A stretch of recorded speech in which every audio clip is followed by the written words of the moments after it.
call this meeting of the Bloomington Commission on Sustainability to order at 6:04 p.m. And we'll go through the roll call for attendance. Tara Dunderdale. Here. Here. Justin Vassell, I'm here. Matt Austin. Present.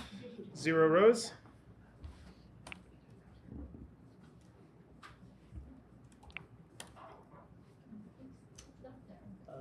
Can we get a mic check from you, Zero? It looks like you're muted.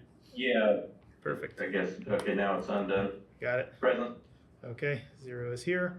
John Eldon. Online, is he? Okay. Dave Rollo. Not here. Quentin Gilly. Is he on there? No. Not here. Alex, is it York or Jork? York. Alex York. Here. Here.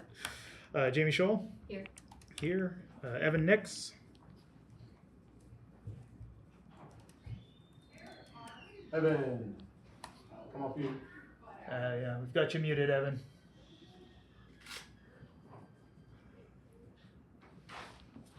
Come off mute and say present. I think. Take him off mute yourself. Oh, there he is. Oh, there. I'm not sure about anyone else online, but I can't hear anything from the in-person meeting.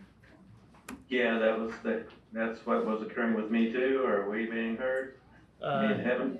We Yeah. can hear you. Turn the audio off and then back on. See if that doesn't. Can you hear us now? Okay. Yeah. Get it. Perfect. There we go. Okay, so Evan is here. Shengwai Shu. Don't think so. Not present. And Quentin just walked in. Yep. Quentin. Okay. Alrighty. What do we have? 1, 2, 3, 4, 5, 6, 7, 8. Okay, perfect. Our quorum threshold is 7, so we should be good to go. Okay, so then we'll move to the approval of the agenda, which was sent around to folks. The only change that I'd like to recommend is that we've got some lawyers from the city here to say a few words about conflict of interest. And so we'd like to put that at the top of the agenda, maybe just after the approval of the minutes, and then just to be cognizant of their time. Yeah, I just question? thought with the resolutions that we have being read today, it might make sense to move public comment to after those. To the end. To move public comment? Yep. Are you saying? Okay, so maybe Yeah, two make a changes motion. there. Make a motion to move public comment to the end after the resolutions are read. Okay, perfect. So maybe we can bundle both of those changes into one resolution. So this is just to hear from the lawyers here after the approval of the minutes, and then to move public comment after the resolutions. Yes. Right, okay. Second. Okay, perfect. There's a second. All in favor, aye. Aye. All opposed, nay. Any abstentions? Okay, the motion carries. Are there any other amendments that folks want to make? Okay, perfect. I guess we'll then approve the overall agenda. Is there a motion for that as amended? Oh, a motion. Yep, second. Okay, perfect. All in favor, aye. Aye. All opposed, nay. Hey. Oh, I'm sorry. I never wait long enough for abstentions.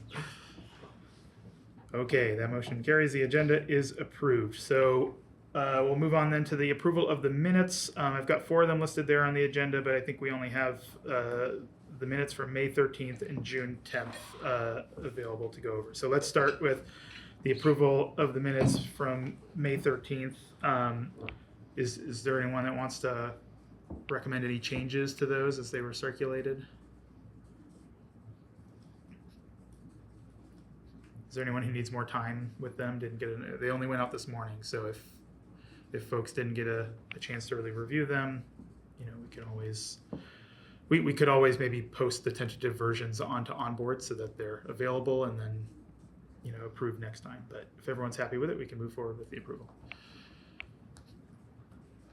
Okay, do I hear a motion to approve? Motion to approve. Okay, a motion is second. All those in favor say aye. Aye. All opposed? Any abstentions? Okay, the motion carries. The minutes from May 13th are approved. That moves us on to the approval of the minutes from June 10th. Are there any changes that anyone wants to offer up to those? Okay, is there a motion to approve? Motion to approve. Second. And a second, perfect. All those in favor say aye. Aye. All Aye, opposed? aye. All opposed, nay? Any abstentions? Okay, the minutes from June 10th are approved. We'll get those up to onboard. Okay, great. So that then in the amended agenda moves us up to our presentation about conflicts of interest. So I'll hand the floor over to you. Hi, I'm Margie Rice. I'm the Corporation Counsel for the City of Bloomington. With us also is Audrey Brittingham. She's the City Attorney. Just for those of you who may or may not know the structure of the City Legal Department, by state law, the head of the legal department in a second-class city, we are technically a second-class city, although I think we're a first-class city, but by size, we're second-class city. The head of the legal department is the Corporation Counsel, and the sort of chief deputy is the city attorney, and then any other attorneys are assistant city attorneys, and we have 6 assistant city attorneys. We typically talk to boards and commissions at the beginning of the year about conflicts of interest. I don't know whether this board or commission has ever been talked to about conflicts of interest. We typically wouldn't focus, it's something I think we're gonna, we've talked in legal, we're doing some training, and we're gonna talk about at the beginning of next year, generally with all our boards and commissions. We really focus on the boards and commissions that have purchasing power, that sign contracts. And I'm gonna share with you what state law defines as a pecuniary interest. So we really worry about those boards and commissions that are spending money, like the redevelopment commission or the city council or the Board of Public Works, because they have the approval to give taxpayer money to people. But you guys also do a lot of work that people care about, that people get pretty excited about. And so I wanted to just talk to you a little bit tonight about conflicts of interest and the appearance of impropriety. So Indiana law defines a pecuniary interest as a public servant, for all public servants as board and commission members, who knowingly or intentionally has a pecuniary interest in or derives a profit from a contract or purchase connected with an action by the governmental entity served by the public servant. If a contract or purchase will result or is intended to result in an ascertainable increase in the income or net worth of the public servant or a dependent of the public servant who is under the direct or indirect administrative control of the public servant or receives a contract or purchase order that is reviewed, approved, or directly or indirectly administered by the public servant. That's a lot of words. It's really, if you're going to get money or somebody in your household is going to get money, you would have a pecuniary interest. But beyond pecuniary interest, we also care about and we advise board and commissions on things that we strive to avoid situations where there might be the potential for impropriety or the appearance of impropriety, even when it's not expressly prohibited by state law. So we tend to be a little bit more cautious about things that just look like somebody's self-dealing. The City of Bloomington requests commissioners, board members, and committee members disclose any interest they have, any conflicts of interest, anything that is pecuniary nature, or circumstances of impropriety, again, or the appearance of impropriety before the topic or issue is brought up in a public meeting, just to let people know, hey, I'm really interested in this thing, or I have a business in this thing, this area. Just disclosing that for the public is wise. And definitely if you have a pecuniary interest, recuse yourself from voting on that, and maybe even recuse yourself from voting on an issue where there's an appearance of impropriety. I know tonight I looked at your agenda, it looks like you have 3 items on there. So, again, I don't know everybody's background. It looks like you're talking about chickens, you're talking about farming, and you're talking about urban forestry. So, again, I know that there is a lot of interest around the topic about urban farming. And I've been involved in that a little bit myself from working with the planning staff on that. So and we've received, a lot of public comment on that topic. So again, I would just make sure that you have an open, honest conversation, you disclose any particular interest you have in it, and if you have a pecuniary interest, which I don't think anybody here does have a pecuniary interest, but if you do, please disclose that. So if you have chickens, are you supposed to say, I have chickens and I'm not gonna vote on this? No, I don't think that's it. I think you say, hey, I own a chicken farm, or if you have chickens, say, hey, I have chickens and I'm prefacing my comments because, I have an interest in this thing. I think that's a very valid thing to disclose so that people know a context for your So I spoke at the information. Plan Commission meeting last night specifically about urban ag, the amendment that's up, Mhm. and my name is on this resolution Yeah. about the definitions to be submitted to city council. I think for that'd be a those. great thing to disclose then. Okay. Yeah, I think that'd be great to say, hey, just what you just said, and I know your sister Mhm. has an interest in, I've worked with a group from Mhm. New York that is involved with that. And so I think that's a wonderful thing to disclose and say, hey, this is my interest.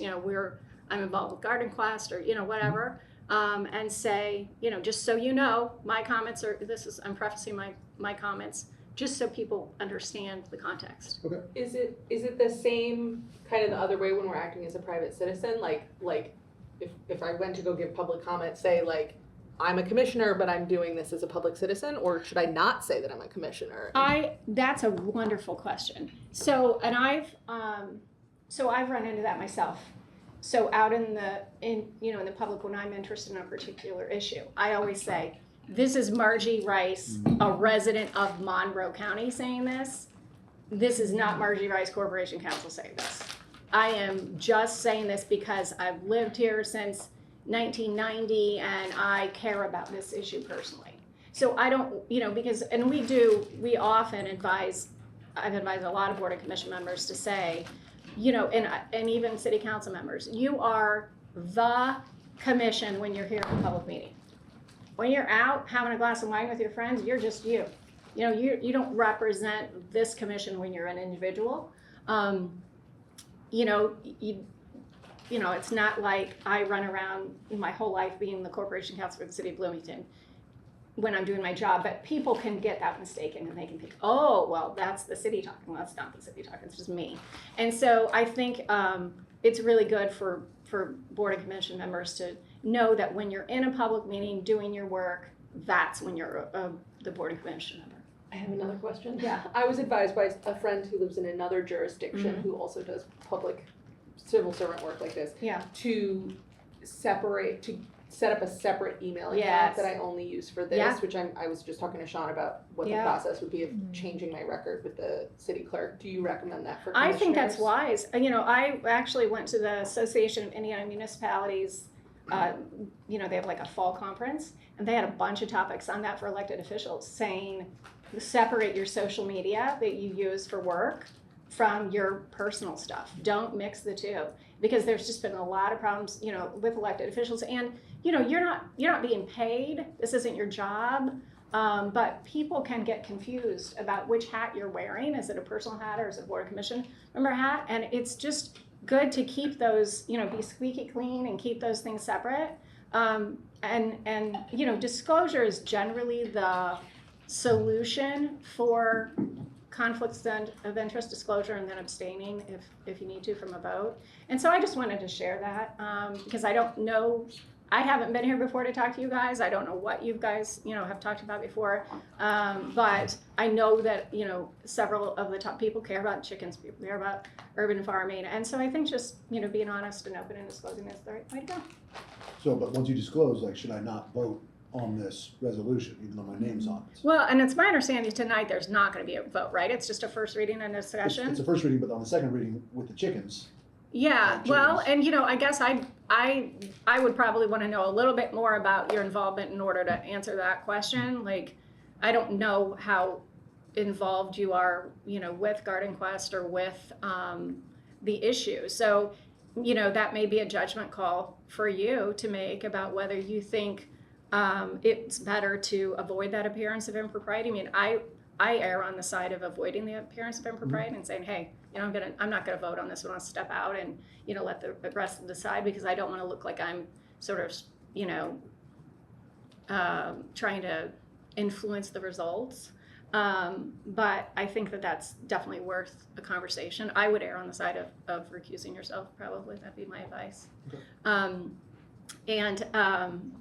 But again, remember too, I always tell this to board of commissions, you guys make recommendations to somebody. You're not the ultimate decider. I mean, even with, you know, when planning staff is making a recommendation to the council for a UDO change, they're only making a recommendation. I mean, the council gets to vote. And so it's not as if even a staff recommendation to a deciding, you know, authority is going to, you know, be exactly what happens.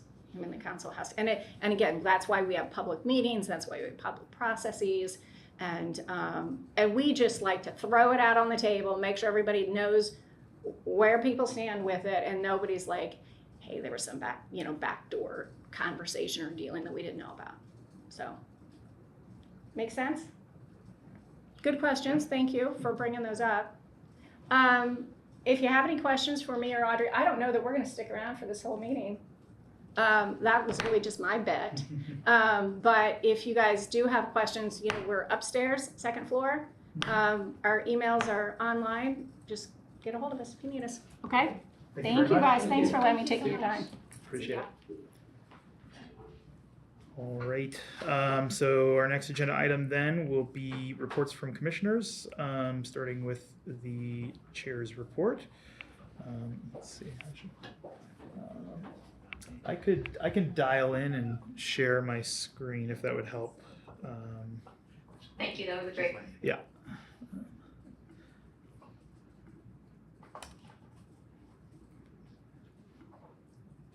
Oh, I'm sorry. I've got it right. I got it right there. Okay. Well, here, I'll dial in so I can see it on my screen. I don't think you're sharing.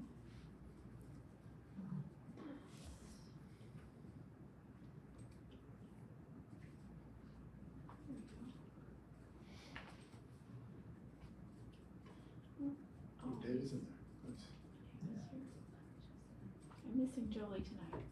Let's see. There we go. Thanks. Okay. Let me just mark down that we got Yeah, do you need me to scroll council. down to Yeah, that'd be good. Yeah, to the slide deck.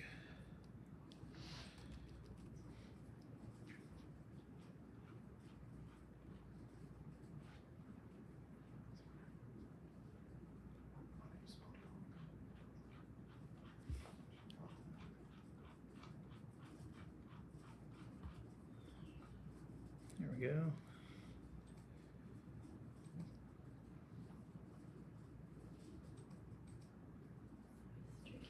Yeah. It's always tough putting multiple size documents into Yes. one PDF. And this is always in the way. Oh no, did I send the wrong slide deck? Last month. Yeah, I think I included the wrong slide deck with the packet. Do you want me to find the last one before this one?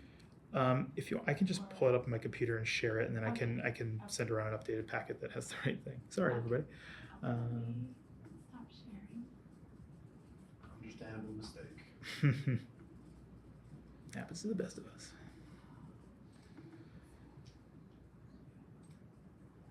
Okay, and then do you have the ability to share? Let me give it a shot.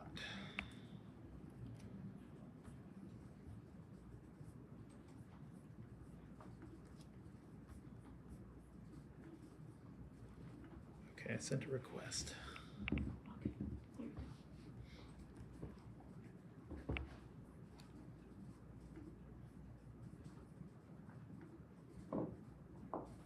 Okay.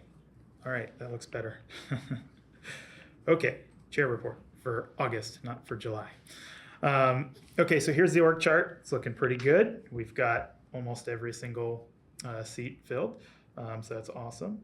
And this month we're welcoming our newest commissioner, Alex York. I'm sorry.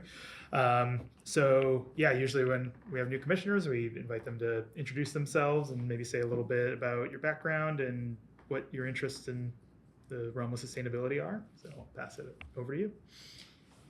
Hi, my name is Alex York. I've got 2 masters from SPIA in more or less energy policy, environmental affairs things. I have worked for the city as part of the Monroe County Energy Challenge, which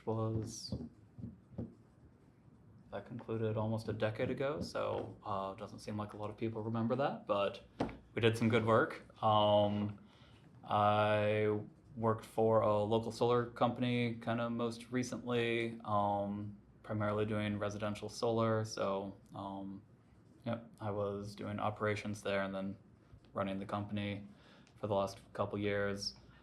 Currently, I am doing some lawn care on the side and looking for a better full-time job that aligns better with my great passions in life, which is fighting climate change. At the city level, what I think the great challenge that cities have is that we need to remake how cities look and exist in order to correctly combat climate change. The federal level, they need to do things that seem politically impossible, like pass incentives and put a carbon tax in place and things like that. But at the city level, we need to make our cities more sustainable. And I think that that is a much more difficult task. So I met Justin for lunch, to talk about the kind of work you were doing. Food systems are a greatly underappreciated part of the climate problem. Affordable housing, I feel like, is kind of the most possible central issue that it ties directly in. Sustainable housing, affordable housing, climate-friendly housing are all so incredibly interconnected. So I was really excited about the work that they were doing this year, and I'm just here to help out. I also have 2 small children, which makes my concerns and everything greater, and my desire to leave them with a planet that works. It's a good goal. Yeah. Relatable. Yeah. Well, welcome. Glad to have you. Yeah, absolutely. Great. So upcoming events, I haven't really added anything to this. I've only taken something off of it. So we've talked about this one before, the Climate Leadership Summit that's coming up here next month. And I know, Matt, you said you're going to that. I may or may not be going to that, depending on if I'll be in town or out of town. And I think... Yeah. There's also a Circular Indiana conference on September 8th. What is it called? Sorry? Circular Indiana. Circular Indiana. Okay, cool. I'll add that to the list. And if I could mention one thing. Yeah. Jolie and I are speaking at this month's Green Drinks. Oh, yeah. It's on August 27th at 6 p.m. at the Upland Wood Shop. So we'll be talking about all of our grant and rebate programs and everything that we're doing. So Yeah, that's I'd awesome. love to see you guys there. Yeah. I usually put the green drinks on here, and I just didn't catch the email for it this time. But awesome. What day are those usually? Wednesday.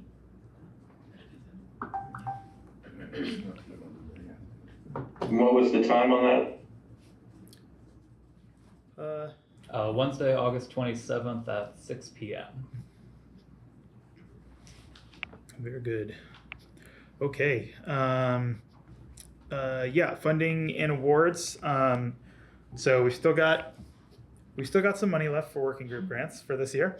If anybody wants to take a swing at that. Are you still hoping to put in a proposal before the end of the year? Yep. Okay, awesome. We used to have one item here on the ideas list, which was the community gardening or the community garden installation project that we had a sort of brief presentation on a couple months ago, maybe. And unfortunately, the city decided not to move forward with that, so we won't be pushing that one forward. But maybe it will come back in a different iteration sometime in the future. So we'll definitely keep our ears to the ground for that. Was that the Dave Huber Urban Meadows? Yeah, that's right. Mm-hmm. Yep.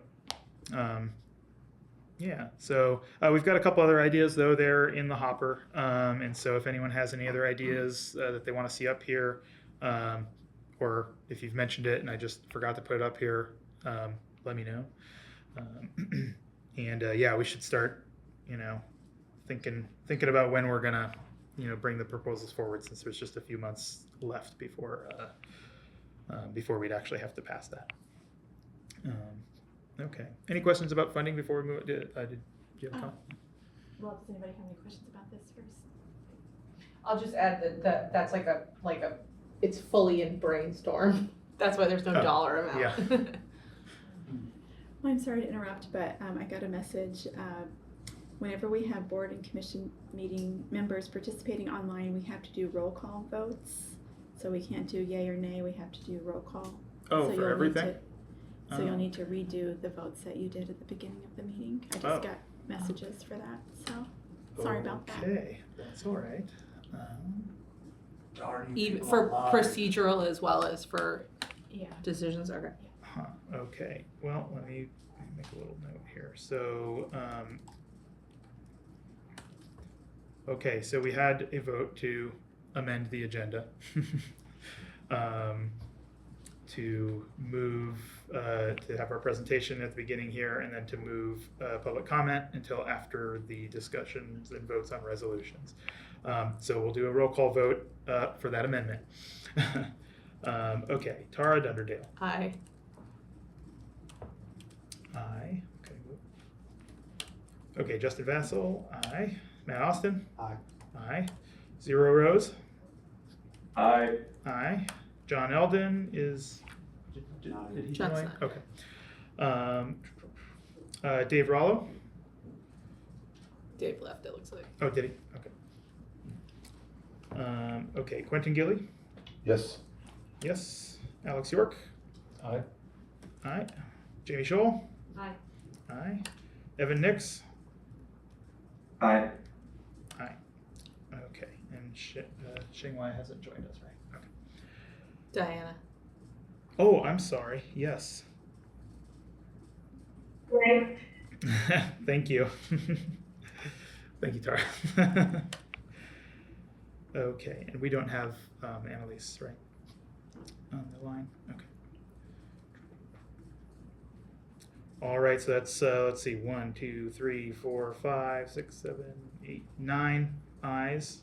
So that passes. Okay, so then there was the vote to approve the overall agenda. Tara. Aye. Aye. Justin. Aye. Matt. Aye. Aye. Zero. Yay. Yay.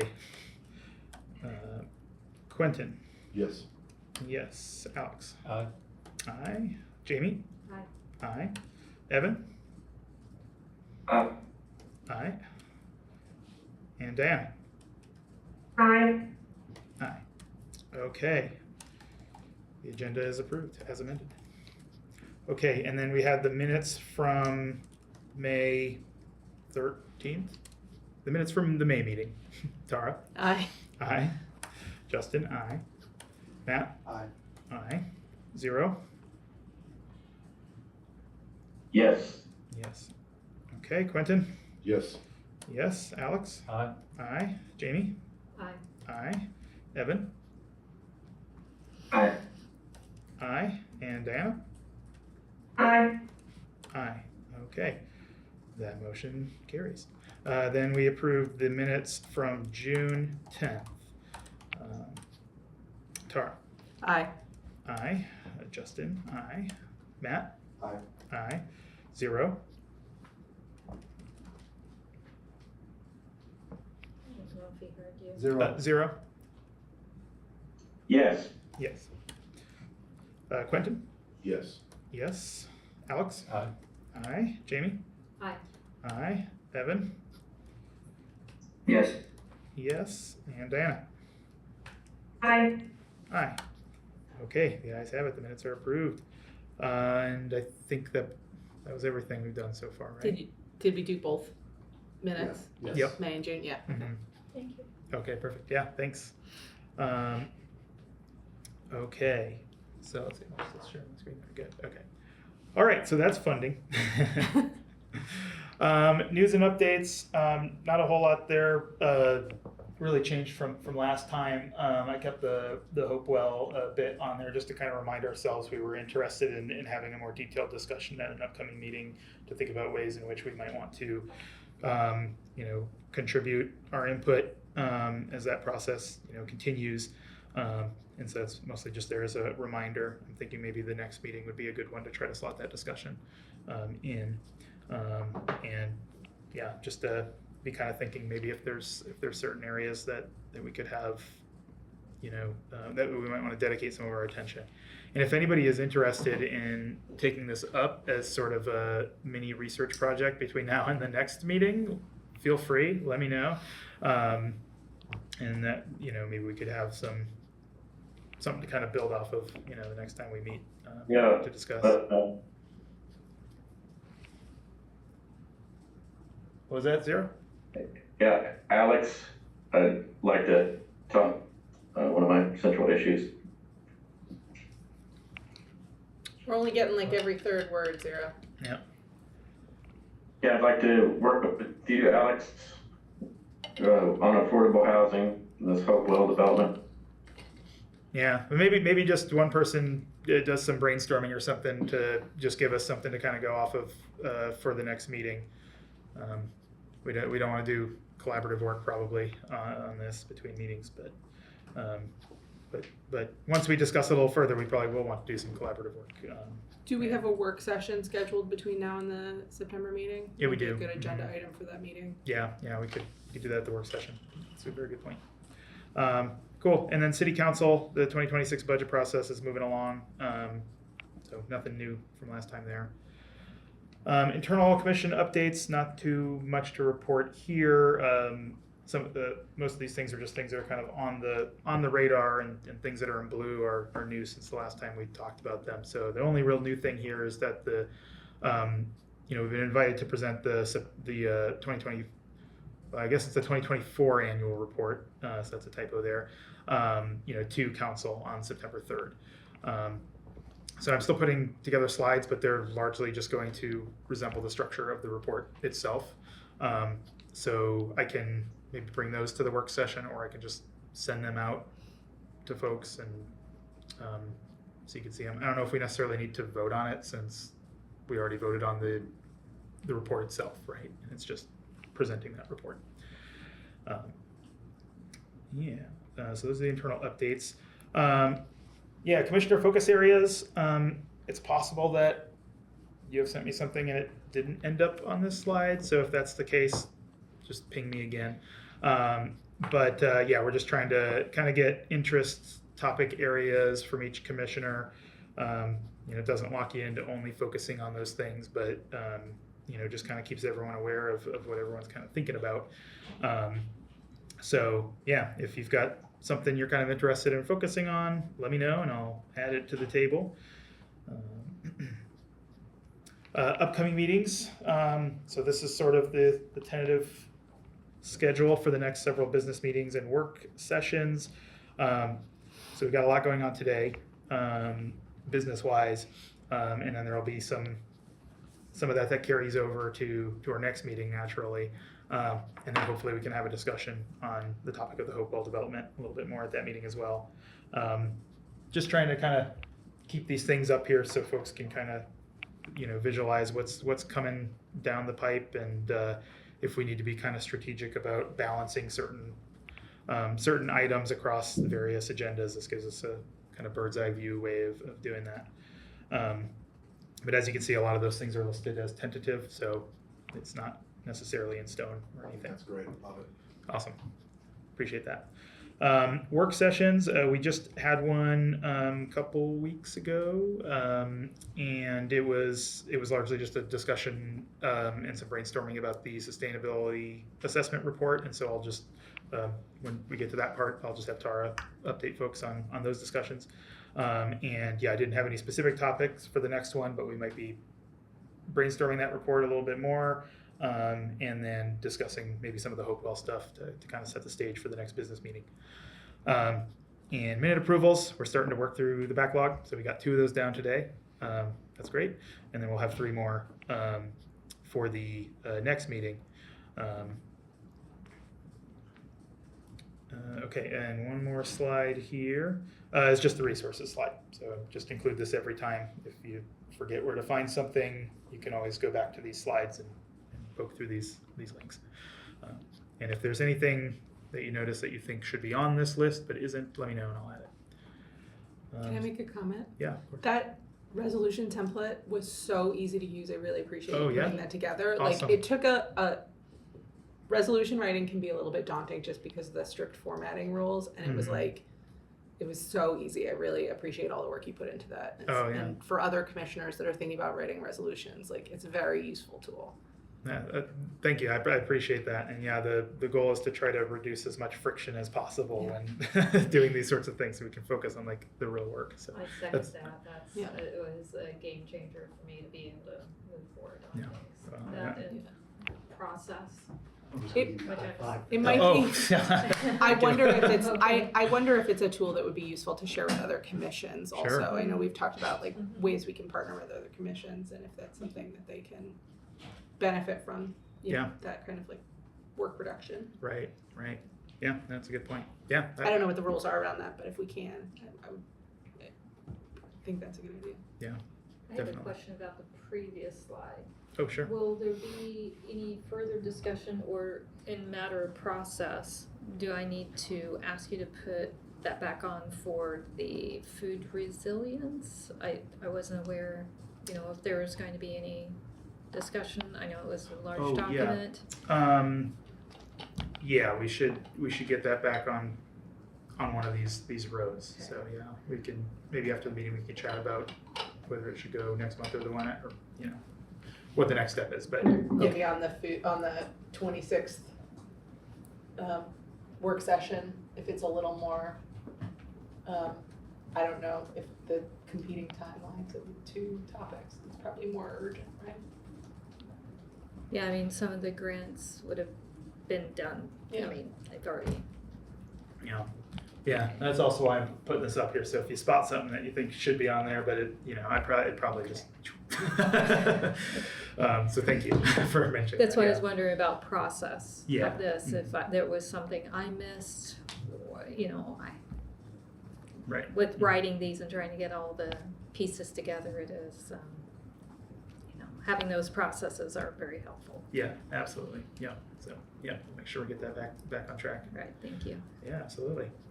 Okay, so that concludes my report. I can stop sharing here. And the next item is, I believe, the waste reduction report. So I'll hand it over to you, Matt. Yeah, so we are currently looking for, being Garden Quest is looking for festivals to partner with. A couple of ideas, but just completed the Taste of Bloomington, partnering with Will Detmer and the Waste Reduction District.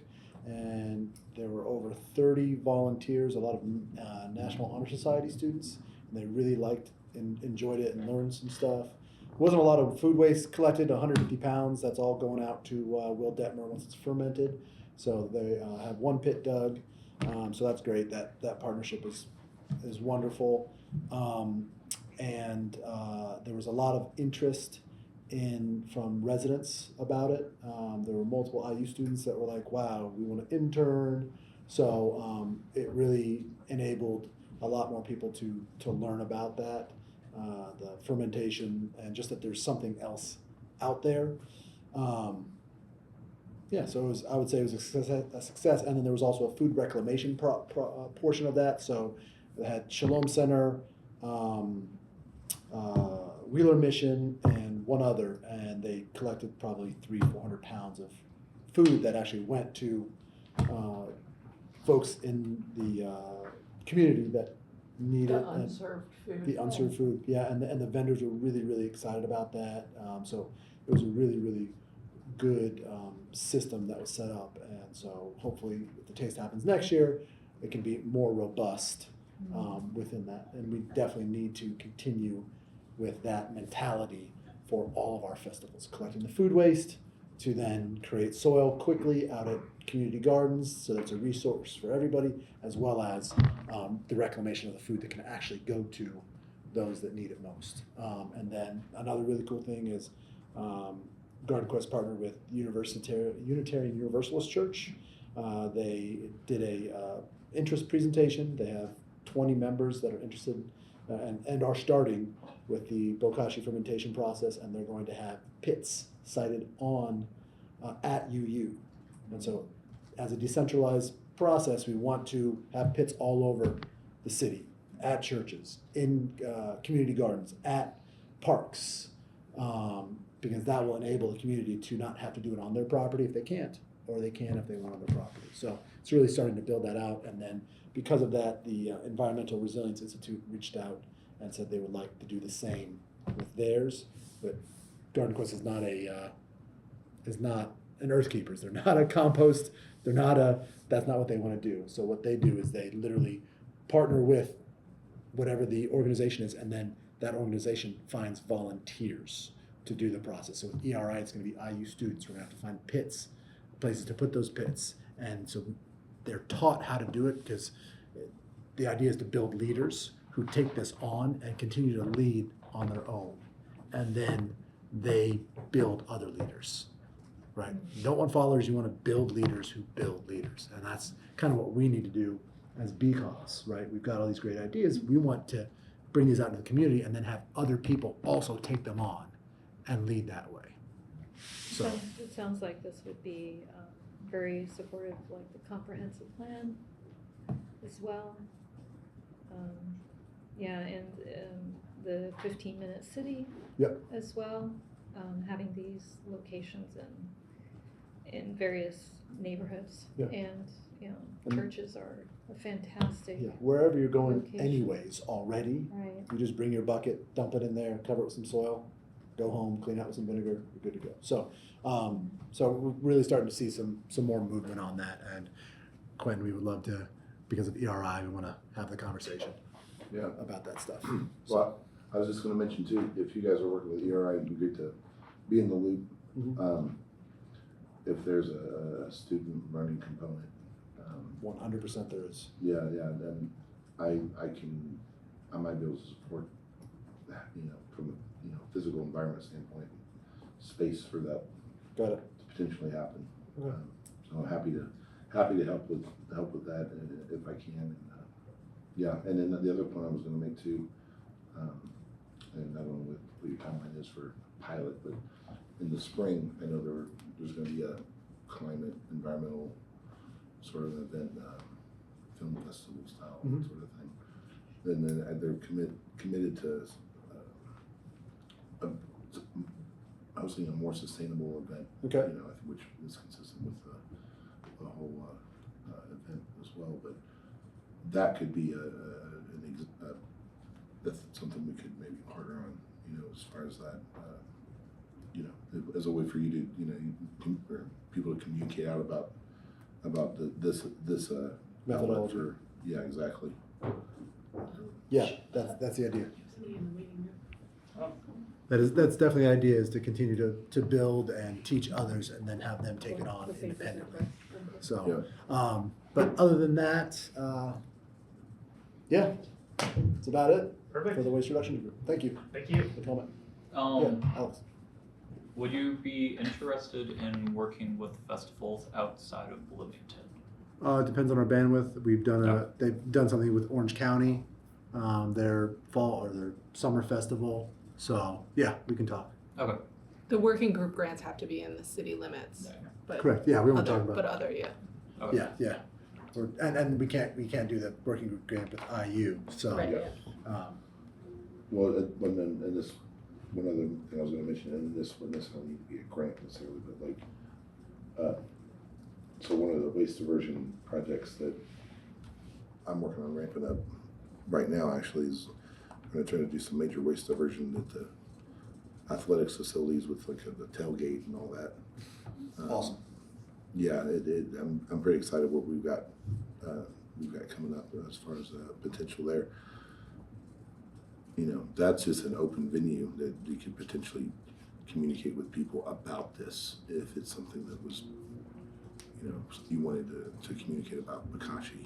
You could potentially, reach a lot of city residents and, potentially a venue like that, and it would generally support the message that we're sending out. So if you want to talk about that, we're more happy. Let's talk about it all. Let's talk about it all. Figure out what those possibilities are. Because we're not collecting any food waste specifically is not on our list for that. So Yeah, because then you have to deal with the food waste. All right, we should probably Okay, move on sorry. here. Yep. Let's go ahead to the ad hoc committee sustainability assessment report. All Yeah, right, take it away. so we had a really productive work session 2 weeks ago. Thank you to everybody who was there and was able to provide input. We kind of, as a result of that, kind of like changed that whole outline of the document, but I think that the result is going to be like a better kind of report and a more useful one. So a big piece of it is kind of looking at in this energy and built environment climate action goal that we had identified as the one we were going to cover for this year, looking at more the metrics and what has been met and what we can see has been met, and then where are the information gaps in terms of like finding information about the progress towards the goals. The last city report on progress towards climate action plan goals was in 2022, and so there's some. We also noticed there's some places where the metrics that the city's reporting on don't match the metrics that are in the report. So it's going to be a little bit more like policy analysis around that, but we didn't want to throw away the budget work that we had already done, the sort of budget analysis around these areas related to the built environment. And so the plan is that I am going to have a new draft with this new outline that we've talked about for our working session, just to kind of brush up the recommendation section, and then for a first draft at our September meeting is the goal. And that because of the immediacy of the budget process going on, to pull out some of that budget stuff and write a resolution, which is the resolution that we'll talk about today with the urban forestry, which is that our budget analyst saw that the urban forestry approved budget has, when you control for inflation, gone down every year since 2018, but the number of trees the city is responsible for has doubled. And so making a recommendation to bring the funding level of that department up to the 2018 levels when controlling for inflation, which we'll see in the resolution, and kind of making the case for like, this is a long-term investment because well cared for trees survive and don't fall down in storms or crush houses and take down our electrical grid, things like that. So that, and that there's like pollution benefits and carbon sequestration and stormwater management that are all cost savings for the city when our urban canopy is properly maintained. So that is, we took out the work that we'd already done as a subcommittee, and also everybody who contributed in working sessions, and kind of pulled that into the resolution, and we'll do the assessment and then hopefully have a better framework for doing these assessments going forward. So they can kind of just be like, here's the template, somebody can run with it. Awesome job. Awesome. Excellent. Thank you very much. Okay, so next is the council ex officio report, but Councilmember Aralo, I don't believe, is on the call right now. So then that would bring us to resolutions for second reading and discussion. So this is going to be Resolution 2025-01, which we introduced for first reading in our last meeting, to adopt a scalable poultry flock size model. So hopefully everyone has had a chance to review the language there. Justin, yes. Are you sharing your screen? Oh, no, I'm just reading off of the agenda right now, but I can. Yeah.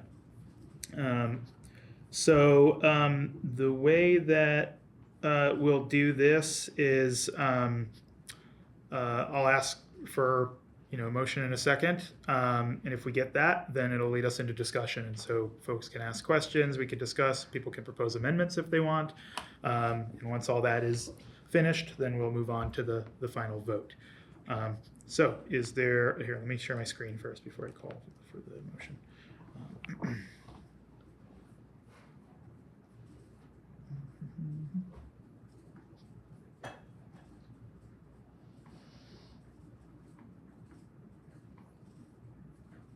Okay. Yep, that looks right.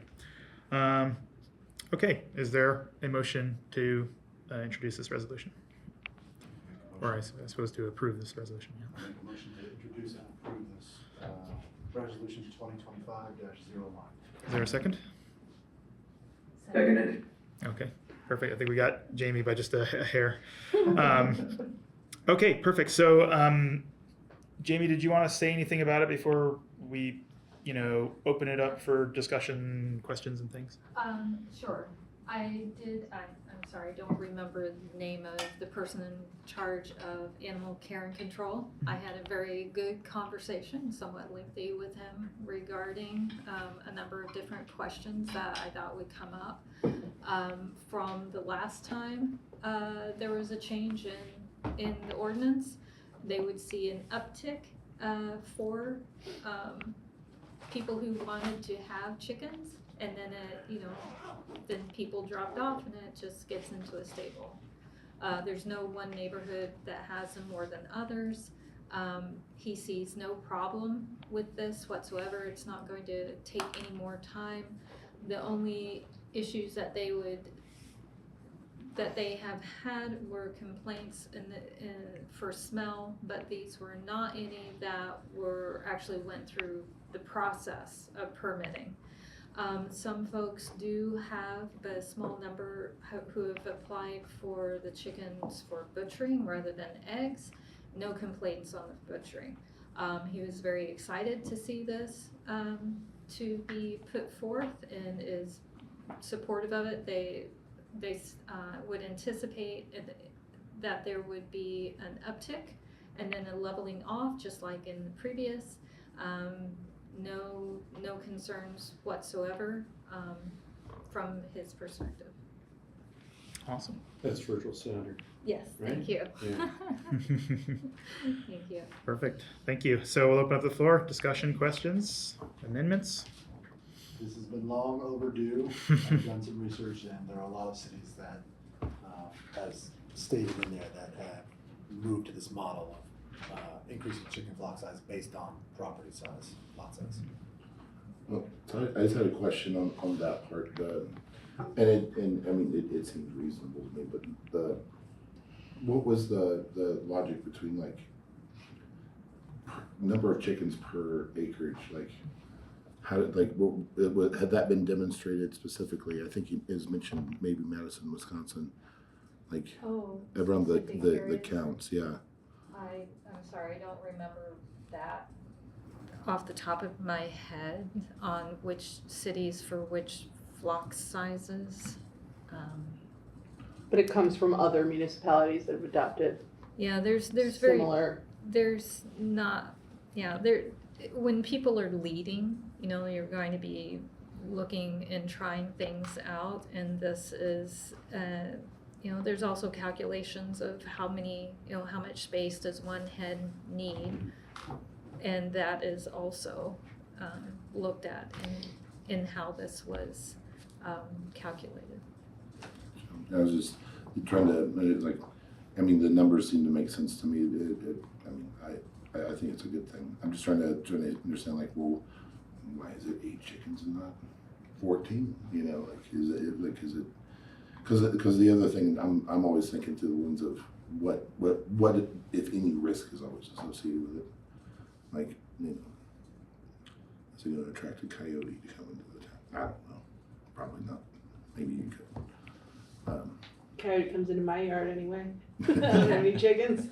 Yeah. I mean, there's I've had some in the past, and I've had skunks getting in. I've had more,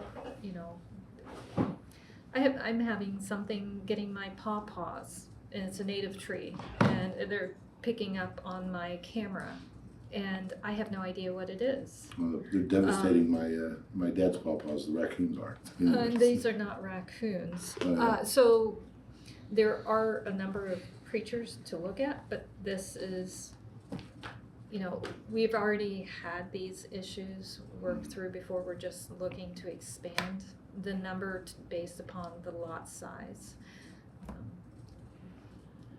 I had the same question, like, why these numbers? And I have never owned chickens, so I come to this from a place of ignorance. But to me, it feels like a more linear path would be more logical. From 5,000 square feet to 10,000 square feet, why can't you have twice as many chickens? Always err on the side of being a little more conservative, and then could look at expanding, which is what this had done before. Like, I don't remember when working with the planner at the time when we had, well, I think this is even before my time, of what number, like 5 hens. I think it was at that time based upon the smallest lot size and what the amount of space each hen needed, and thinking of how that would fit with the existing homes in the smallest lots. So this is, possibly long overdue for a change. I don't know, Dave, do you remember that? Because I was more involved in the part of the permitting process when this was redone like 10-15 years ago or something. Oh, it was, well, initially, so I sponsored the chicken ordinance in 2005 or 6 or something. And it was kind of controversial at the time because people weren't accustomed to it. It also coincided with scares about the bird flu. So I actually had infectious disease experts from the hospital come and testify and sign a letter to say there's no more risk than having a bird feeder in your backyard. But that led to some trepidation, and we went back and forth on numbers, and I think we ended up with, is it 5? What's the number now? 5 hens? And I think the original proposer was higher number. And then there were all these stipulations. You had to get the express, permission of your neighbors. That was repealed later, so this has been sort of a evolving process where people are getting accustomed to it. So I kind of, I see the logic of the linear, but I think this could be readdressed in the future once people get accustomed to maybe having larger flock sizes, things like that. For that reason, my opinion.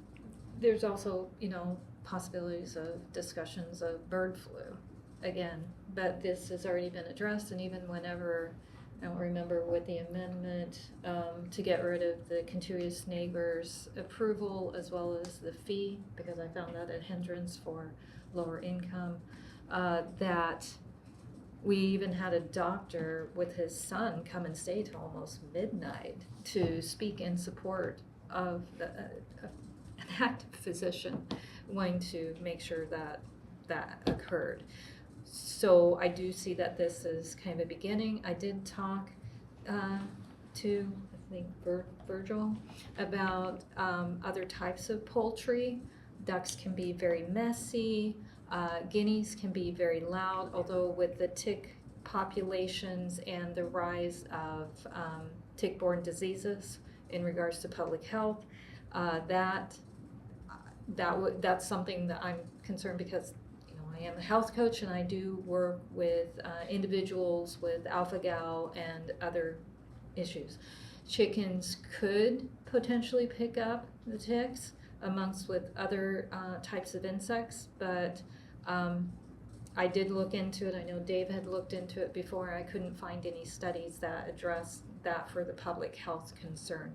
So not only is this a healthy protein source with eggs and self-sufficiency with butchering, but I looked at the public health as well as some other poultry, and this seems to be kind of the low-hanging fruit that we can move forward with to get to a better state of sustainability.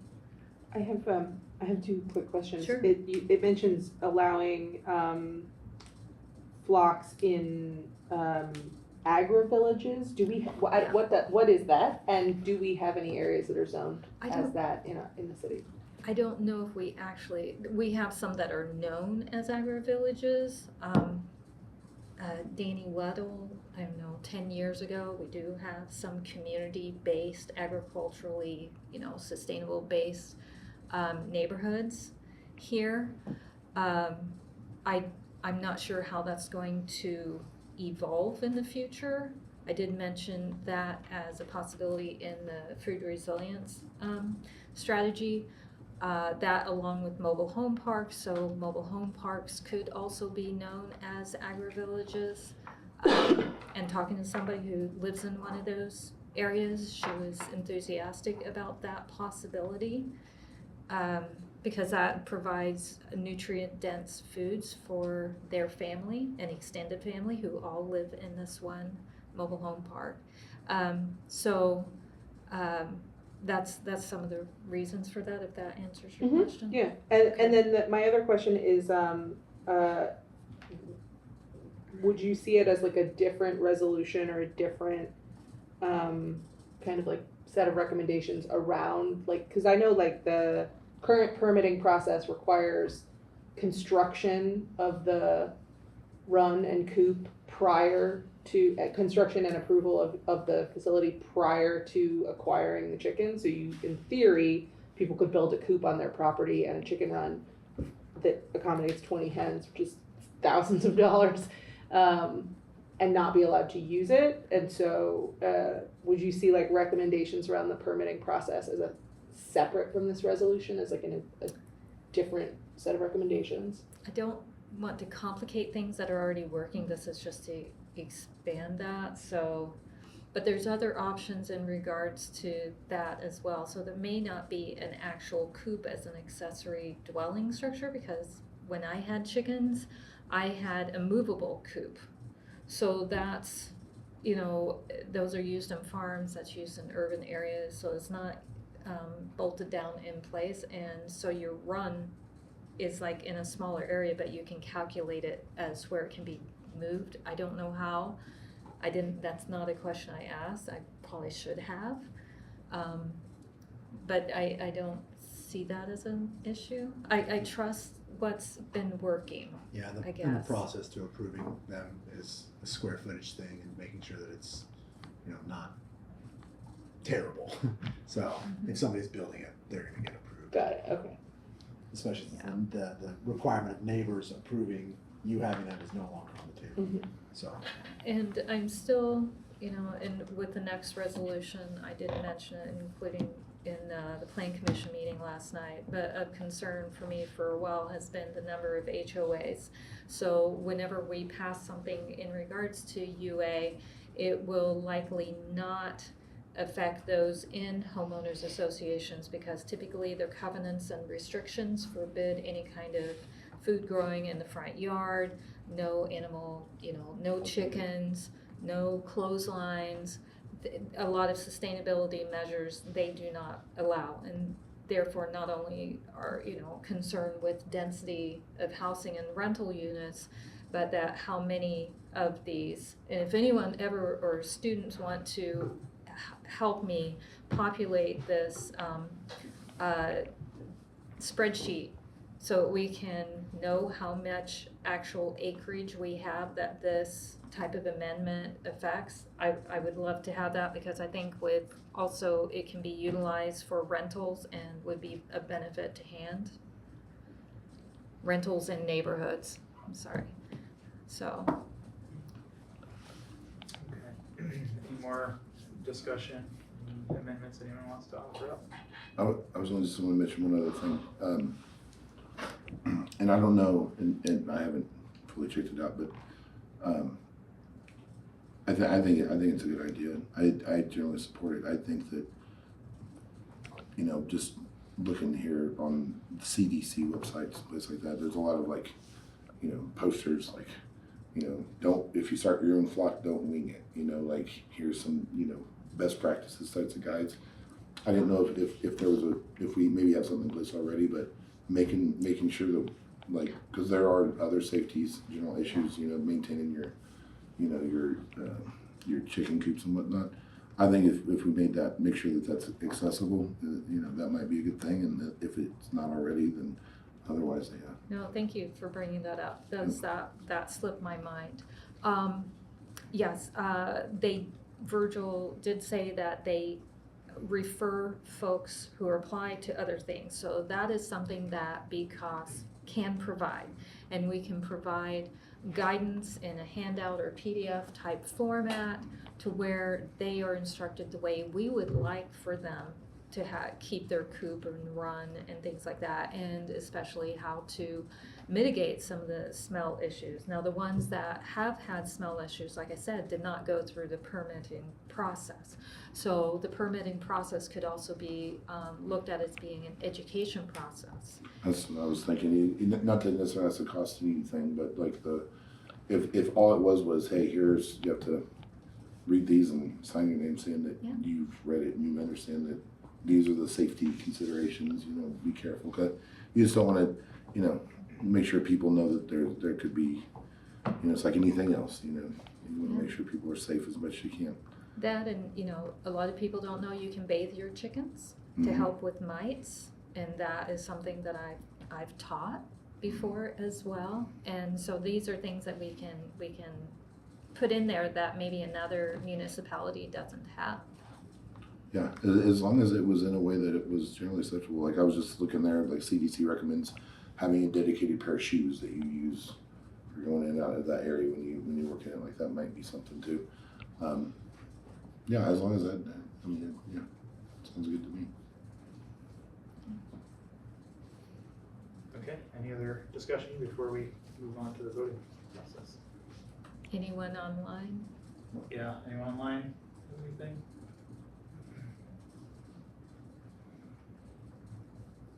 Not hearing any. Okay, so let me pull up my spreadsheet here. Sorry, I guess when I switch to a different tab, it makes the screen share go away.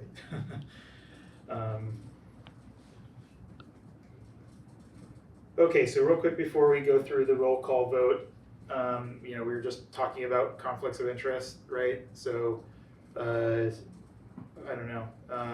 So I guess for this case, it's a personal choice, but I guess, is there anything that anyone wants to sort of declare? I have chickens, and I want more chickens. I have no chickens. Can you vote impartially? Or- Yes, this is what's best. It's for the chicken community. lobby. Okay, yeah. Do you Yes. feel, yeah. Are your chickens a source of financial gain for you, and then do you sell eggs from it? Yeah, we do sell eggs when we have excess, but none of the money goes to me. Okay. But they actually build a ton of soil for us on the urban farm. We got them for eggs, but they do so much more than that. That's the benefit that Mhm. I'd like to borrow your So chickens much. from time to time and let them peck around on our farm and grasses. All right. Okay. Anybody else want to disclose any? I don't have any chickens. Okay, I also don't have any chickens.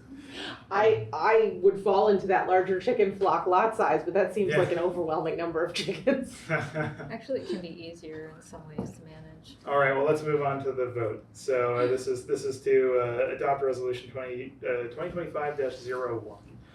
Tara, Aye. aye. Justin, aye. Matt, Yes. yes. 0, Yay. yay. We didn't think of anyone new, did we? I don't think so. Okay, Quentin, Yes. yes. Alex, Aye. aye. Jamie, Yes. yes. Evan, Yep. yes. And Diana. Yes. Yes. Okay, so that's 9 yays, 0 nays, and 0 abstentions. So the resolution, the resolution is adopted. I'll add my vote too, Justin. Oh, I'm sorry, Dave. I still had you listed as Absent? absent. I apologize. No, my fault. Councilmember Rala. Yes. Yes. Okay, that is 10 ayes, 0 nays, and 0 abstentions. So the resolution is adopted. Hooray. Okay, great. And I guess this is something we'll probably want to transmit to council in some way, shape, or form so that they're aware that we've made this resolution.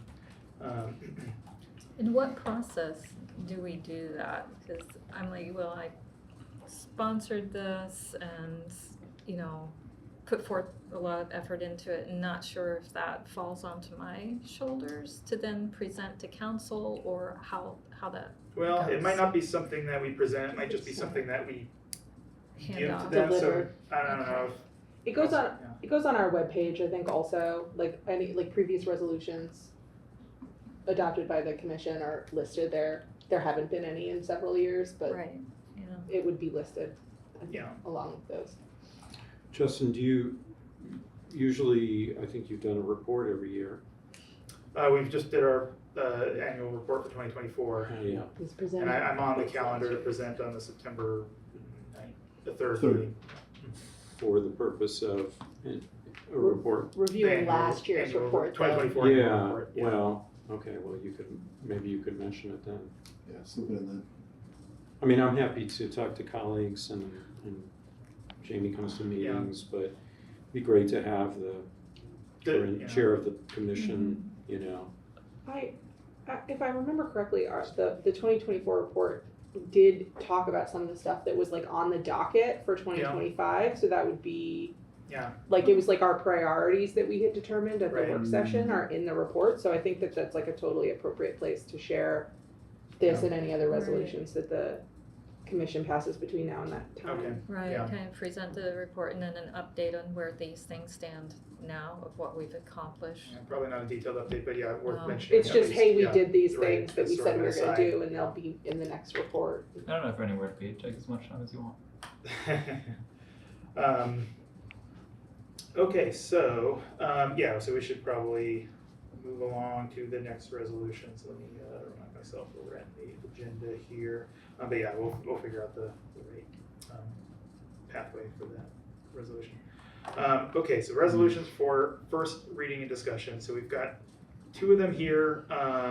Now, generally for first reading, it's just to kind of introduce it and maybe give a brief overview, answer any quick questions, but usually not as detailed a discussion as we just had, for example. We'll reserve that for the second reading. So generally we need the two readings, right? The first reading and the second reading.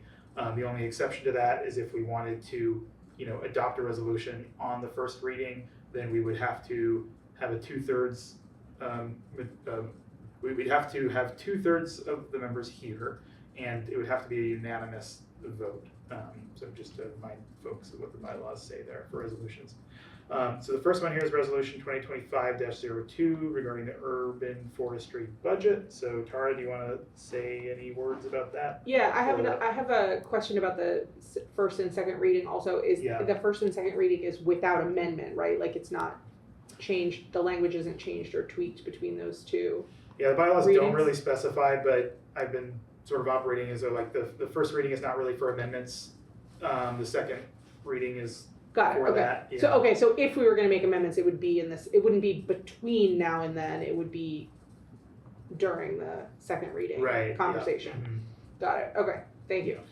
So I talked a little bit about this. We had done some budget analysis as part of the sustainability assessment, looking at specifically the Parks and Recs department and some of the line items under Parks and Rec, like urban forestry, like green space, golf, and a fourth thing that I cannot remember right now, looked at those numbers, both the number that was approved for the city budget as well as adjusting for inflation from 2018 to 2025. And we used approved numbers, which are a little bit different from the actual allocations or outlays. They are it is limited to the line items. There may be other ways that these departments that any department might be funded, but using it as sort of the philosophy of like a budget as a moral document of like, this is where the priorities are, was why those were the selected items. When we adjust for inflation, the budget for urban forestry has decreased almost 30% over those 6 years that were included in the analysis. The city's website, which was last updated in 2019, I had some communication with our urban forester about this, said that there were 12,000 catalog trees within city limits that the city is responsible for maintaining.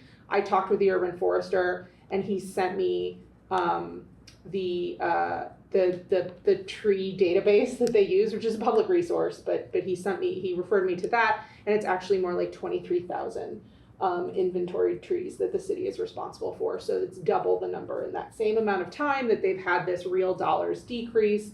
The number has doubled in the number of trees that they're responsible for. Currently, as we also saw and this also comes from some of the analysis that we did for the original draft of the sustainability, is that the city is currently behind on the emission goals as outlined in the action plan. So like if they were going to sort of assess the success of the emission goals overall for all sectors, that without kind of dramatic investment, that we're not going to meet those goals. The city's tree data also provides like a dollar value of our urban canopy in the carbon dioxide uptake, the stormwater mitigation, and the air pollution removal, which represents about $60,000 annually in savings to the city through those. But there are also social, and maybe this would be an amendment for next time, there are also social benefits to those that are non-monetary. And the proper maintenance of trees. There's a lot of research on the costs associated with maintaining urban forestry, but also the costs associated with not maintaining them. And I intended to include that in the packet, and I just didn't have time this weekend to send all my citations to Justin. But I can share those before the next reading. But that there's a lot of long-term consequences of kind of like short-term budget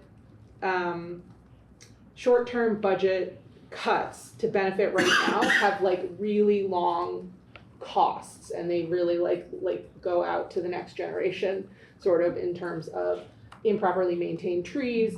And there's also a lot of cost associated with there's increased likelihood of having to take only like reactive measures, of having to do emergency services for your urban canopy, and not proactive things like expanded plantings and pruning and things like that. So that's the basis of this. And so the proposal is that the city in this budget cycle increase the urban forestry department so that it matches the real dollar value of 2018, and that they should prioritize the well-being of the urban canopy by not effectively cutting their budget every year and making them do more with less, is what this is. Awesome.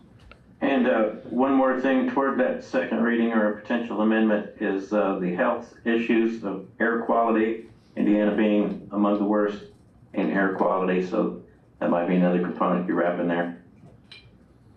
Yeah.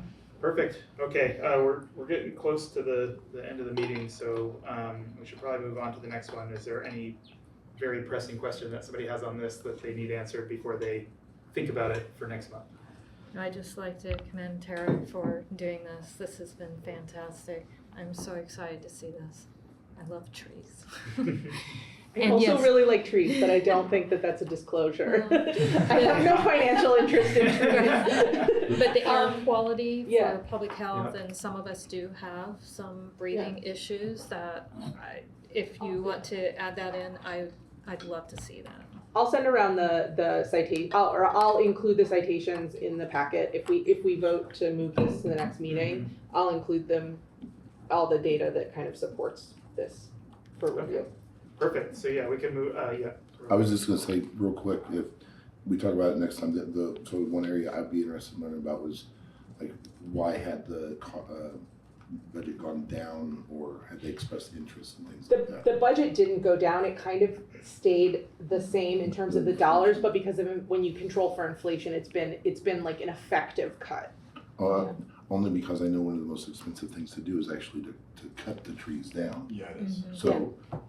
I'm not saying It's also that's more what it is. expensive to like hire contractors Yeah. instead of have people in-house. Like it's cheaper in the short term to just hire people when you want to prune trees ad hoc, but in the long term having like in-house arborists, there's some data around that I also found. So Right, so yeah, I'll maybe we include should- all those, Yeah. like there's a bunch of research. I'll share it for next time so we can dig into it. Perfect. Thank you. Okay, so we're gonna do. Well, first, is there? I don't think we called for a motion in a second. Motion. Okay, so. Motion to move forward. Second. Okay, and so this is a motion to advance for the second reading Second. at our next meeting. Yeah. Okay, so we will get on the list. Tara. Aye. Aye. Justin. Aye. Matt. Aye. Aye. Zero. Yes. Yes. Councilmember Rowell. Yes. Yes. Quentin Gillett. Yes. Yes. Alex. Aye. Aye. Jamie. Aye. Aye. Evan. Aye. Aye. And Diane. Hi. Okay, perfect. That's 10 ayes and 0 nays, so yeah, we'll revisit that for a second reading at the next meeting. Okay, so that, and we are getting quite close to the end, so we may need to extend the agenda a little bit, but we can at least get started on the next resolution here. So the next resolution is 2025-03 to recommend clear definitions for urban agriculture and associated business structures. This is from Jamie. Jamie, were you hoping to have this passed all in one go today, or? I was hoping for that. I did share this at last night's Plan Commission meeting because some of the terminology that was being used was not complete and may not be accurate either. So this is within the report that I had created, and so I pulled it out. I did email you right before this meeting a few extra terms that were brought up during that meeting that could be added on to this. It was well received by the Plan Commission, and I gave it to also planning, and there was interest in having this. The terms to be added would be aquaculture, aquaponics, produce, and value-added product. There was a lot of confusion with the planning commissioners last night regarding what product was, but it was not value-added product, as well as what the produce was and the differentiation between those.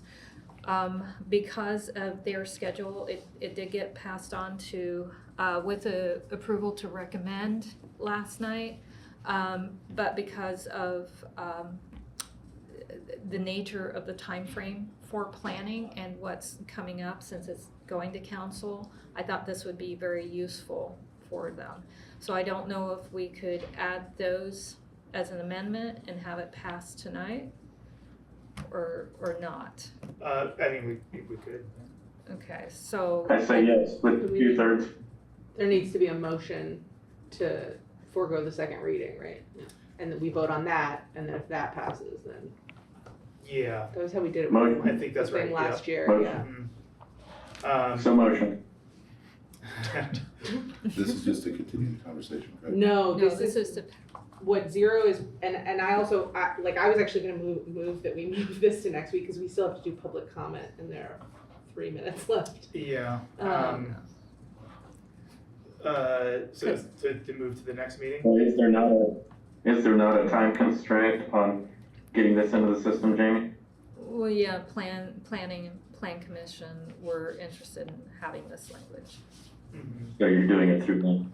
So the plan commission just forwarded the urban agriculture thing, right, with a positive recommendation? Positive So- recommendation, although with some amendment, yeah. I think that's the way it ended up. So It there will was a be some little, amendments made by city council, and it'll Okay, be seen. so does 3rd the and plan 17th of commission September. need these definitions now, or is it more Yeah. germane to like send it to is it city council that now needs these definitions because it's in their? planning and, All yeah, of the all above. of the above. All the above, Would, okay. would need this to be a part of the UDO to ensure that communications and discussions are inclusive of reality. And it's Are suited correctly instead of on- incorrectly. It's on the agenda for council prior to our next business meeting. I'm not sure where that September falls 3rd is on. the next regular session, and we don't know what the agenda or the packet is yet. Yeah. No, And then we September don't. 17th is the one after that. And I don't know what planning, how they are working through with any changes, because there's even suggestion of changing the title of UA Urban Agriculture Commercial. So, you know, it's needed for the discussion because there was a lot of terminology discussed last night and trying to make decisions without really understanding what this was and without the definition as well as the notes with examples. And you shared these definitions as like a private citizen. Yeah, I told them I was a Yesterday. commissioner, this was coming up for a vote and on our agenda today. because it was on our And agenda. they were very Yeah. excited about having this And this- included to be able to use the terms. This Immediate. helped with their discussion once a few of the commissioners were able to look through it, because I shared that during the public comment. Not in So for the representation, I did not represent that the commission Yeah. had adopted Mhm. this, but that it was on our agenda today, so they are going to be looking at this. So for the commission to wait in time for the procedures going on before the next meeting, we would approve it now. Yeah. Yeah. So if we wanted to do that, what I would recommend, since we're just about at 7:30, is that we would move to extend the meeting time by some amount, 10, 15 minutes, if people can do it. I'll make a motion that we extend by 10 minutes. You think that's sufficient? Does that sound good, Deb? Does that work? Yeah. Okay, second. Perfect. There's a motion and a second to extend the meeting time by 10 minutes. Let me get my note card here.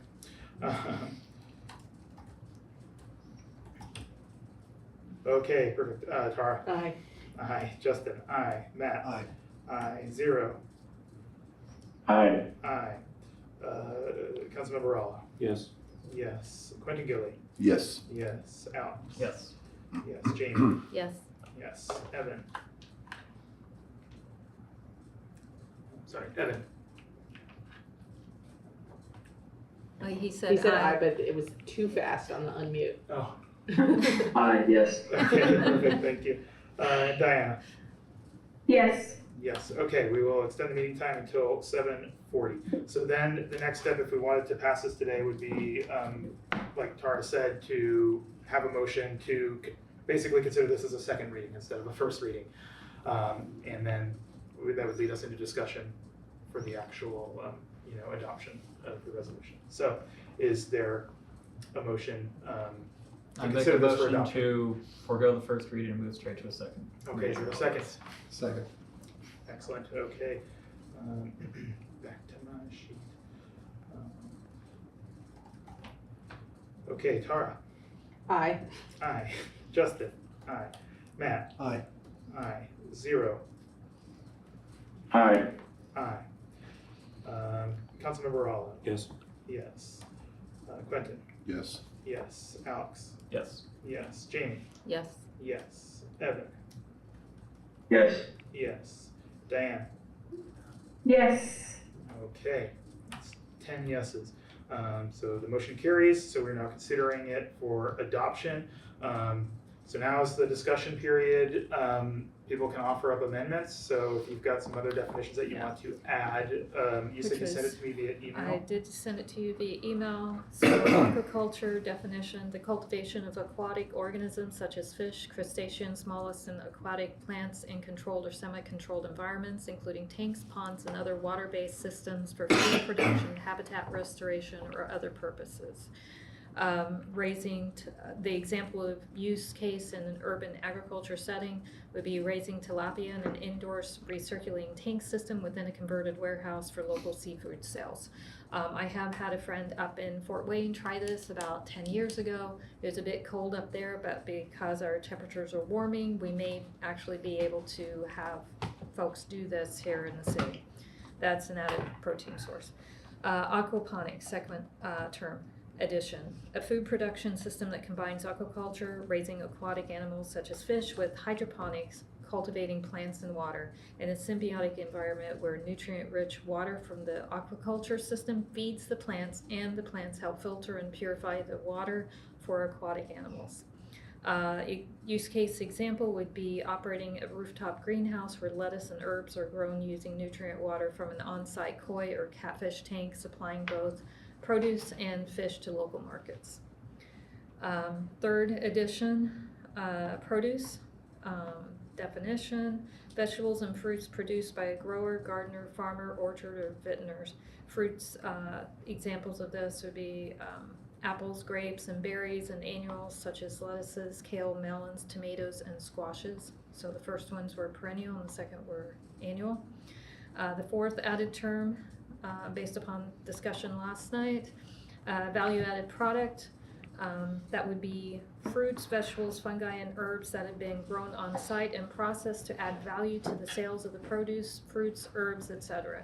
Examples of this would include applesauce, fruit leather, dried oregano, dried mushrooms, and combinations of vegetables and such for a soup base. You have value-added products on there already. Yeah, they're on Oh, do I Yeah. have it on there? Okay, Yeah. good. It's was- a little different, but Yeah, that's, as long as it's, yeah. Okay, and was that all the definitions that you wanted to add? Yeah, based upon what was, discussed last night and needed more definition than what was on here. Okay, and so the idea is that those definitions would just maybe go at the bottom, like at the end of this Yes. list, as they were written in the email that you sent and that you just read off? Yeah. Okay, and that's the only thing that would change, right? Yeah, except for that last one, which is already on there, Sure, as noted. okay. So is that a motion to add those amendments? I was just about to ask, for a motion for that, yeah, just to make sure. Yeah.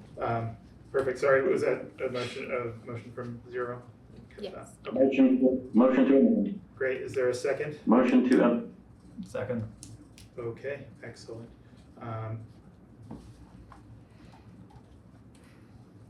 Okay, so this is a motion to amend that list by including the definitions that Jamie just read. Three. The three definitions not including value-added product that Jamie had just read off.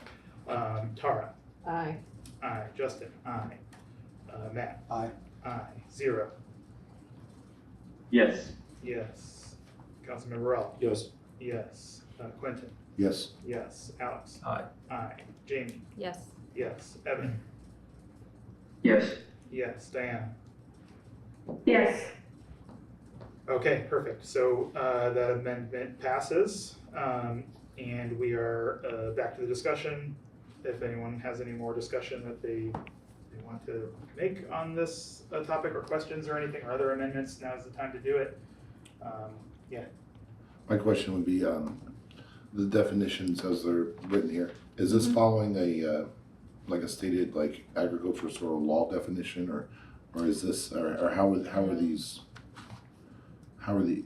developed?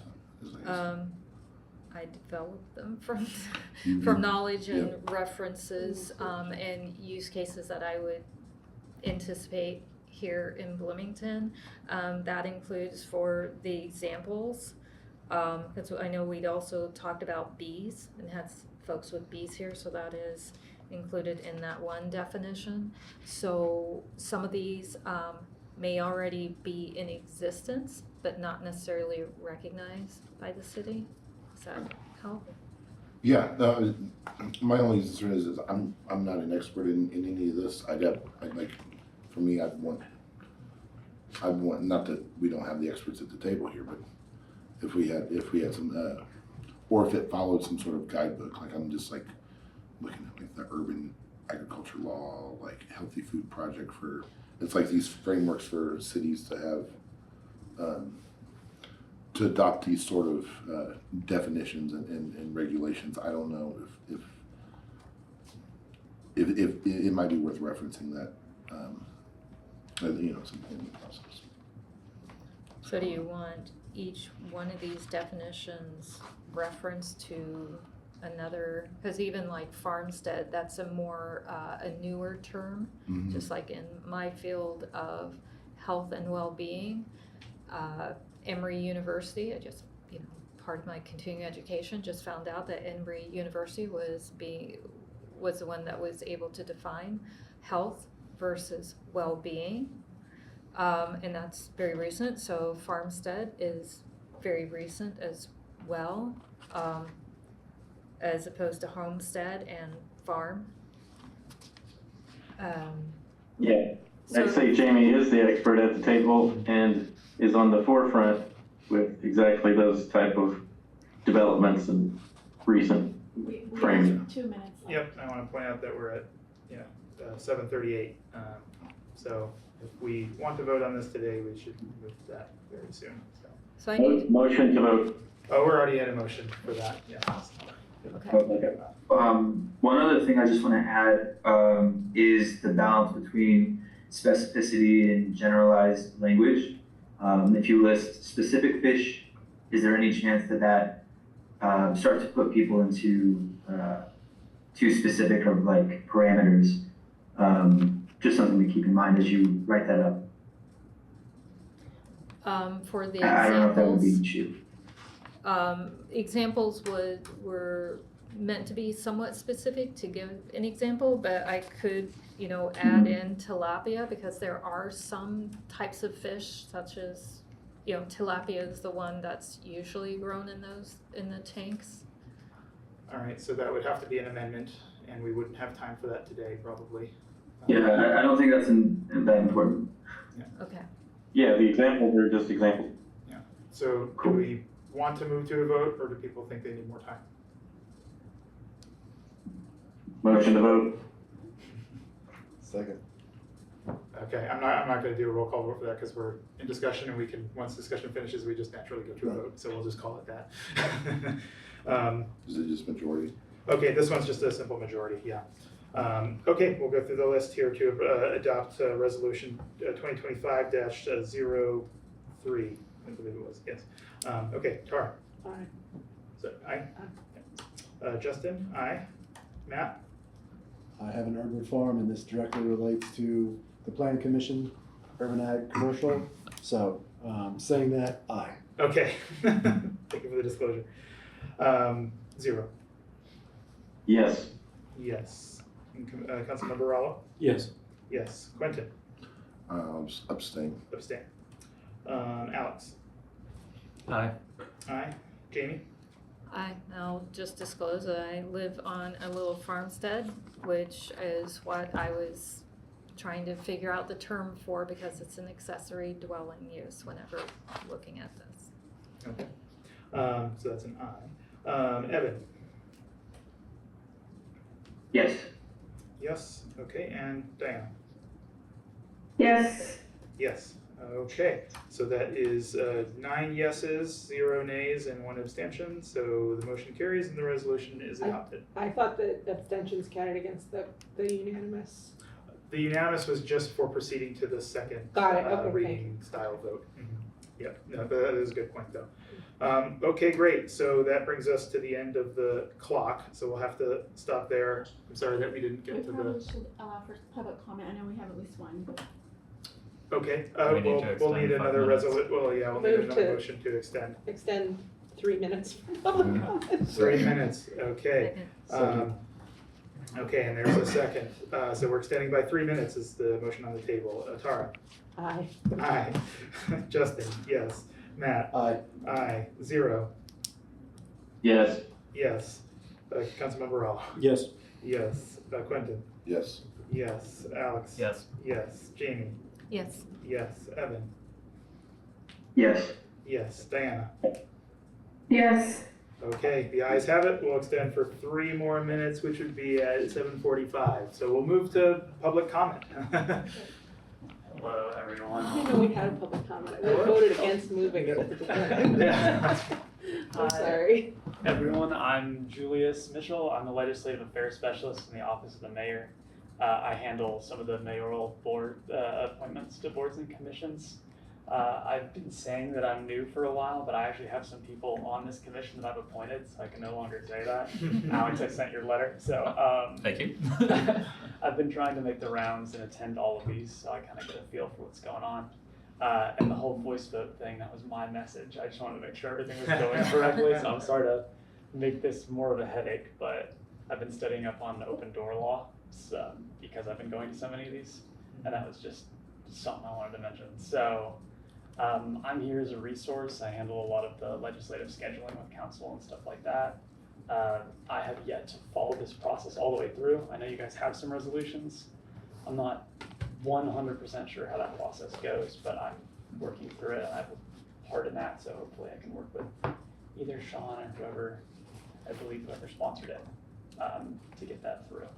So I want to be here for a resource as you guys. I just wanted to introduce myself so you guys have a face to the name, and that was all. I know we're all over by a bit, so I'll just stop it there. Thank you, Julius, for your guidance tonight. Thank you for being here. And so I think the next step would just be to provide the amended resolution that was passed. So we'll go from there. Yeah. So And do I'll I type send that up that and get it. to you then? The Yeah, amended I've got your stuff resolution? from the email, so I'll incorporate that and, Okay, or if you want to incorporate it and send it back, you know, but It's- either way. up to you. Okay, perfect. Yeah, so yeah, we'll get that all to you. So Okay. thank you very much. Yeah. All right. Appreciate it. Okay, so we are at 7:44. Is there any other public comment? We still have a minute. Was Gavin Everett still there or not? No. No. Okay. Look at us ending early. Yeah, well, there's still time for a staff liaison report. I just, Yes, but just our I don't Solar think- for All grant was terminated. I We am were using allocated $3 million. Oh. So we spent a lot of time and effort putting all of the documents together for that, and so that's a real I'm disappointment. sorry. But the Municipal Investment Fund, that $250,000 grant is still on track. We're hoping to launch that October 1st, and so I'll give more information at the next meeting about The Solar for All grant was likely illegally terminated, so Yeah, it'll probably have pending to legislation, Supreme or pending, It'll be years before we Yeah. have any. Thank you for all your work on Yeah. Thank you. supporting. Okay, great. And Don't Yeah, forget green drinks. yeah, and green drinks coming up. So great. We're at 7:45. So I think since we're naturally at the end of the timeline, we don't have to actually have a Oh, motion Gavin to is Did- adjourn. I just want to say Gavin- Gavin Everett is awesome. Community culture is Yeah. doing great work. Oh, great. Yeah, He's also been involved for in joining us. gardening. thanks. absolutely. Sorry, Excellent. Gavin, we didn't get to you. It's okay. It's all right. Thank you, though. All right. You could come to a working session. All right. So we stand adjourned at 7:45.